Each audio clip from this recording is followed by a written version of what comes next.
है। इस बहन का नाम प्रियंका है और ये बहन खुद एमबीबीएस डॉक्टर हैं और अपोस्टली जब ये 2025 में मई महीने में जब ये कनाडा गए तो वहां पर इनको एक बहुत भयानक बीमारी हुई जिसका नाम एक्यूट फेब्राइल एन्सेफेलोपैथी ऐसा करके एक बीमारी का इनको रोग शुरू हुआ था, जिसकी वजह से इनकी ब्रेन में बहुत ही जो कंडीशन थी वो सीवियर हो चुकी थी और इसकी ऐसी हालत में व्यक्ति जो था वो पागल होना शुरू हो जाता है। जब दिसंबर 2024 में ये कनाडा से वापस आए तो वहां पर इंडिया में आते ही बहुत बीमार रहना शुरू हुए। मई 2025 में इनकी हालत इतनी ज्यादा खराब हो गई, इन्होंने एक इंजेक्शन लगवाया था, उसकी बाद से इनको हाई ग्रेड फीवर 104 105 रहना शुरू हुआ। सिर के बालों से लेकर नीचे पैरों की तलियों तक इनको ऐसा लगता एक एक हड्डी में भयानक पीड़ा थी, चल नहीं पाते थे, सहन से बाहर थी वो पीड़ा और इनको लगता था कि इनकी नसें फट जाएंगी।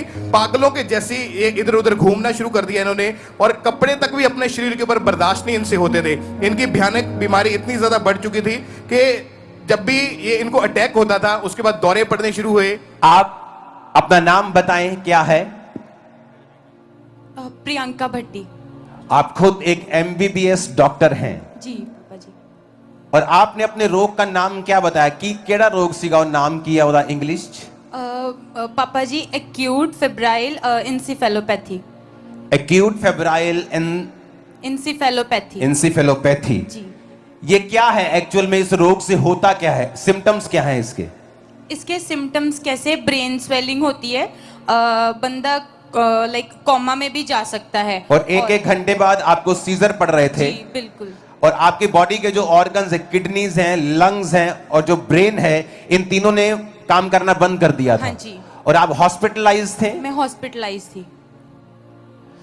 तो ये जो लोग सोचते हैं कि चर्च में अनपढ़ लोग जाते हैं, जिनको कोई नॉलेज नहीं होती, जिनको कोई मेडिकल की समझ नहीं होती, शायद उनके पास पैसा नहीं होता, वो हॉस्पिटल नहीं जाते और चर्च वाले उनको कोई पैरासीटामोल की गोली देकर ठीक कर देते हैं और फिर वो गवाही देते हैं। तो मैं ये बताना चाहता हूं, ये टेस्टिमनी जो हो रही है ये खुद एक एमबीबीएस डॉक्टर की हो रही है। इनके सारी रिपोर्ट्स हमारे पास हैं। जी बॉस। हाँ जी। इनकी सारी रिपोर्ट्स डॉक्टर्स की, हॉस्पिटल्स की, यस पापा जी, एवरीथिंग रिकॉर्ड आपके पास है। यस।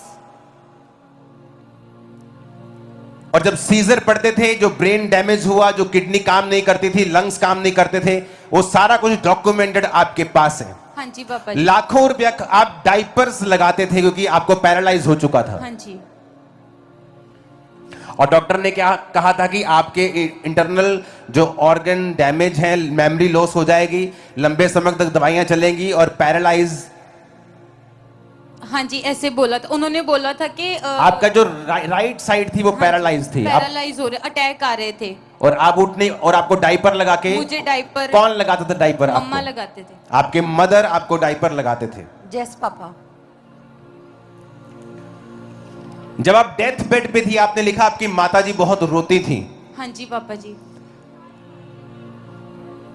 लेकिन आपकी मम्मी एक बात बोलती थी कि मेरा धर्म बदल जाएगा। नहीं मैं बोलती थी। आप बोलती थी? मैं बोलती। क्या बोलती थी बताओ।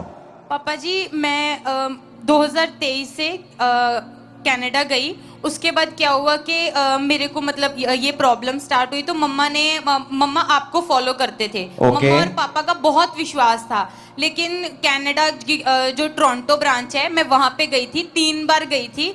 वहां पे माहौल देख के मुझे ऐसा लगा कि ये जो परमेश्वर के दास हैं ये सब कुछ ही क्रिश्चियन वाला करवा देते हैं, मतलब बच्चों के नाम, मतलब धर्म बदल देते हाँ हैं, जी, सारा कुछ क्रिश्चियनिटी में कर देते हैं, तो हाँ मुझे जी, इस धर्म को फॉलो नहीं करना। हाँ जी। मैं बोलती थी कि मैं कैसे करूंगी, ये तो बिल्कुल ही मेरा रिलीजन चेंज हो जाएगा।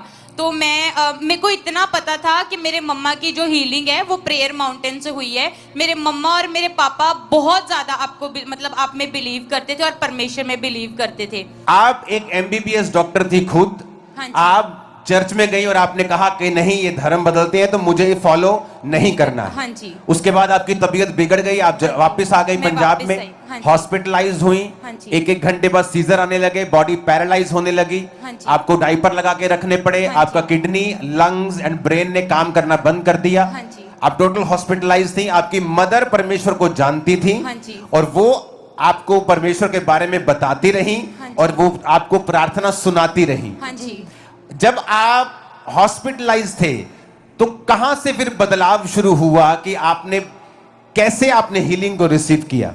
पापा जी जब मैं बिल्कुल ही बेहोश थी तो मेरे मम्मा ने ना आके आपके वचन जैसे सुन के आना, तो मेरे मम्मा ने मेरी बेहोश बॉडी पे आपके वचन डिक्लेयर कर देने, परमेश्वर का वचन जो declare मास कर- प्रेयर होती जो थी? मास प्रेयर होती थी। आपकी मम्मा आपने इन पे डिक्लेयर किए और इनको कोई होश नहीं थी? नहीं पापा जी, इनको कोई होश नहीं होता। कितने लाख रुपया इनके ट्रीटमेंट पे लगा है? पापा जी अभी तो कोई पता ही नहीं कि कितना पैसा लग गया, बहुत।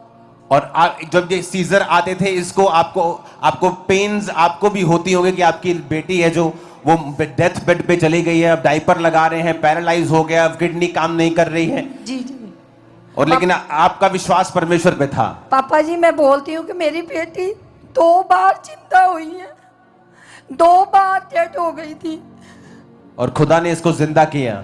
पापा जी मैं बता नहीं सकती आपको कि डॉक्टर की टीम आती थी, ये कॉलर बोन है यहाँ पर, पूरी फिंगर ये पूरी डाल देते थे, बेटी को कोई होश नहीं था। जो कॉलर बोन में पूरी उंगली घुसा देते थे? हाँ कोई होश नहीं, और ये चीज दबाते थे इसको, कोई कि क्या पता चीज नहीं। दबाते थे? क्या ये नोज कॉलर ना- का, बंद दबाते थे। ओ, और फिर इसको जैसे सीधा लटाना, पूरी मुट्ठी बांध के इसके ये नाभि पे दबाना, किसको कुछ तो हो, मतलब कुछ कोई इसकी- पेन की सेंसेशन हो, लेकिन जी, कुछ नहीं होता था। नहीं कुछ नहीं होता था पापा जी। और आपने कहा कि डॉक्टर्स की पूरी टीम इसके साथ खड़ी होती थी जी, जी, इसका जी। ट्रीटमेंट करने के जी लिए। जी और जब आपने इसको 91 साम जी। डिक्लेयर किया, जब चर्च में प्रार्थना हो रही थी, डिक्लेयर किया, जी, जी। क्या हुआ इसकी बॉडी पर उस समय जब प्रार्थना हुई तो क्या हुआ इस पर? पापा जी मैं जब भी खुद 91 शाम को पढ़ती थी, मुझे ऐसे लगता था जैसे 12 साल की रोगन का विश्वास था कि मैं प्रभु के पल्ले को छूंगी, तो मेरा विश्वास ऐसा था कि मैं 91 जमूर पढ़ूंगी, मेरी सामर्थ प्रभु की मेरी बेटी के अंदर जाएगी, और जितनी मेरी तारीफ कर सकते हो कर दो खुदा पर। और मेरी बेटी जिंदा हो जाएगी। आपने लिखा, आपने प्रेयर को रिसीव किया, 91 साम डिक्लेयर किया, जी आपकी बेटी के मुर्दा शरीर में सामर्थ एंटर हुई, जी जी और इसको एकदम होश आई जी जी और बॉडी रिकवर होने लगी। जी आपने लिखा डॉक्टर शॉक्ड थे। हाँ जी। क्यों शॉक्ड थे वो? पापा जी डॉक्टर्स इसलिए शॉक थे, वो बोलते थे, वो ना जब मेरे को चेक करने आते थे तो वो अपने कलीग से बात करते थे, मैं बेहोश होती मतलब सोई होती थी, तो उन्होंने आके बोलना कि इसका रूट कॉज नहीं हमें समझ में आता, नहीं आता। ये इतनी जल्दी रिकवर हो रही है, जो जो चीजें इसकी जा हीलिंग के रही- बाद उससे कहा कि healing मुझे के समझ बाद- नहीं आ रहा हाँ है जी। रिकवर कैसे हो रही है। रिकवर कैसे हो रही है, वो बार बार यही चीज बोलते थे। मैं उनको पूछती थी कि मेरे को घर भेज दो, मेरे को भी घर जाना है। उन्होंने मेरे को एक ही आंसर करना कि तू जिस कंडीशन में आई आ थी, जाओ तू ऊपर आ।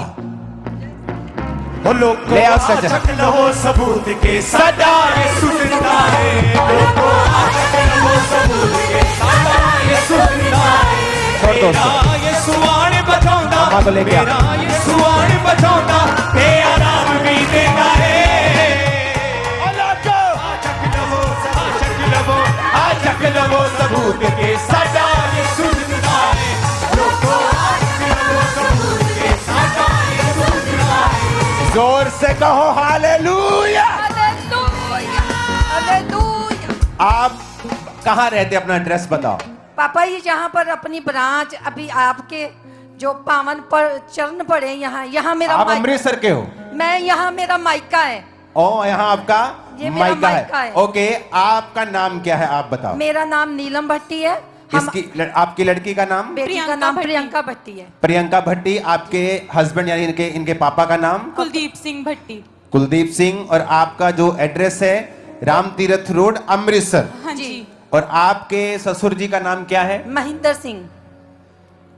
तो जाओ पता करो कि क्या हुआ है, और अगर ये झूठ है तो आ जाओ, फिर बात करते हैं। और अगर ये सच है तो तुम भी जीसस क्राइस्ट पे बिलीव करो Yes! कि वो तुम्हारा धर्म नहीं जीवन बदलने के लिए आए। Thank you, Jesus! सुनो, कहते जी गरीबों का धर्म परिवर्तित हो, गरीबों को शोषित किया जा रहा है। ये एमबीबीएस डॉक्टर है आपके सामने खड़ी,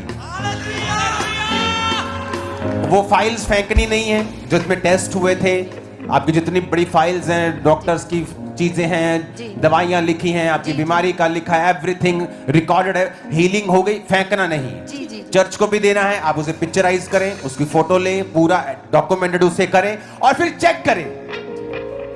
2004 में मैं कंप्यूटर इंजीनियर था और जब मैं मसीह में आया मैंने भी चेक किया था। मुझे लगता है शायद ये धर्म बदलते हैं, लेकिन मेरे सामने बैठ जाओ, मैं चर्च में था और एक हिंदू व्यक्ति आया और मेरे पास्टर ने उस पर ले हैंड किया और अगले दिन वो थोड़ा थोड़ा चल रहा था, उसे उठाकर लेके आए थे। मैं शॉक्ड हो गया। मैंने कहा अगर ये झूठ होता तो मेरी आंखें धोखा नहीं खा सकती। मैं कंप्यूटर इंजीनियर हूं, पढ़ा लिखा हूं, क्योंकि मुझे भी यकीन नहीं था। अगर आप 2003 में इस अंकुर नरुला को बोलते कि चंग्याइयां होती हैं, मैं बोलता ये पाखंड है। इसलिए आज मैं विरोधियों पर गुस्सा नहीं करता हूं, क्योंकि कभी मैं भी उनकी जगह के ऊपर था, कभी मैं भी उनकी जगह के ऊपर था। अगर वो लोग मुझे मार देते मसीह को गाली निकालने के कारण, तो आज मैं लाखों को प्रचार नहीं कर रहा होता। अगर यीशु मसीह ने धर्म बनाना होता तो हम बोलते। कानून इजाजत देता है धर्म परिवर्तन की, लेकिन जीसस धर्म परिवर्तन करने नहीं आए हैं, यह भी सच्चाई है। नहीं तो जब मैं चर्च में गया होता वो मुझे बोलते कि अपने कपड़े, अपना नाम, सब कुछ बदलो अगर जीसस की चंगाई चाहते हो तो। उन्होंने पवित्र वचन मुझे दिया और कहा कि बेटा, जिस दिन बाइबल में ईसाई धर्म नाम का शब्द मिलेगा, तुम बाइबल पढ़नी बंद कर देना। आप यीशु मसीह को छोटा करना चाहते हैं धर्मों में बांटकर। वो धर्मों में बंटने वाला परमेश्वर नहीं, उसने पूरी जगत की उत्पत्ति की है, यूनिवर्स की उत्पत्ति की है। वो छोटा परमेश्वर नहीं। तारीफ करो इस टेस्टमनी के लिए जोर से।